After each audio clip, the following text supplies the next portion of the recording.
এককভাবে ৩০০ আসনে প্রার্থী দেবে জাতীয় নাগরিক পার্টি, এমনটাই জানান দলের আহ্বায়ক নাহিদ ইসলাম।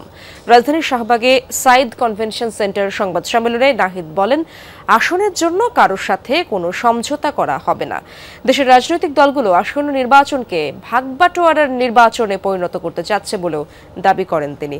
শুধুমাত্র সিটি ব্যাংকে অ্যাকাউন্ট থাকলেই করতে পারবেন গুগল পে, তাই অ্যাকাউন্ট খুলুন আজই। সিনিয়র যুগ্ম সদস্য সচিব তাসনিম যারা বলেন, পারিবারিক রাজনীতির ধারা থেকে বেরিয়ে এসে নতুন ধারা শুরু করেছে এনসিপি। এখানে যে কেউ মনোনয়ন সংগ্রহ করেছে। এ সময় উত্তরাঞ্চলের মুখ্য সংগঠক সার্জিস আলম সারা দেশের সকল এনসিপি কর্মীকে মাঠ পর্যায়ে কাজ করার আহ্বান জানান। দলের মুখ্য সমন্বয়ক নাসির উদ্দিন পাটোয়ারি অভিযোগ করে বলেন, শাপলা কলি মার্কা পেলেও এখন পর্যন্ত ইলেকশন কমিশন থেকে প্রতীকের ডিজাইন পায়নি এনসিপি। জনগণ যে রাজনীতির অংশীদার, শুধু দল নয়, জনগণ যে নির্বাচনের অংশীদার, তারাও প্রার্থী হতে পারে যে কেউ। এই স্বপ্নটা সবাই দেখতে পারে। আমরা তারুণ্য এবং অভিজ্ঞতার সমাবেশ ঘটানোর চেষ্টা করব।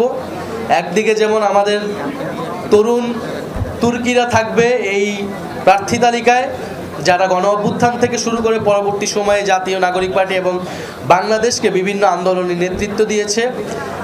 পাশাপাশি যারা বিভিন্ন এলাকায় সমাজসেবামূলক কাজ করেছে, জনগণের পাশে থেকেছে, বা রাজনীতিতে যাদের স্বচ্ছ রাজনীতিতে অভিজ্ঞতা রয়েছে, দেশপ্রেম রয়েছে, সেই ধরনের মানুষকে আমরা এই তালিকায় স্থান দেওয়ার চেষ্টা করব।